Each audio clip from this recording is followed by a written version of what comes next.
Ko te ingoa o tēnei Waiata, ko te Wawata o Aku Poi. He mea tito tēnei Waiata e oro mairua ranga whenua, he uri no waikato no tūhoi hoki.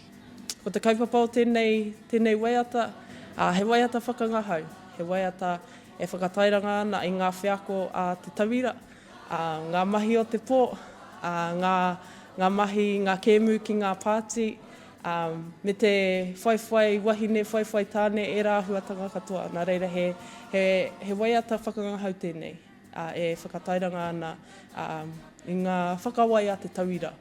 I aia e koke ana i tēnei ara o te ako, engari e kōrero ana mō taua wāhanga o te ao e hangai ana ki te tawira. Nā reira, ko tā Te Rōpū Māori mahi, he whakatō ki roto i au, tērā whawhai, tērā kōingo, tērā hiakai kia tū Māori ahau i roto i te whare wānanga, kia waiho mā ngā mātaku reo, mā ngā tikanga e arahi i aku mahi.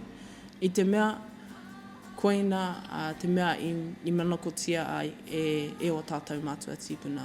Mōku o te rā mō tātou ngā tawira Māori. Nā reira, i roto i aku mahi nānei, koina tonu te aronga, ko te whawhai, ko te hiakai, ko te whawhai mō ngā tawira Māori kia tū Māori ai rātou i tēnei whare wānanga.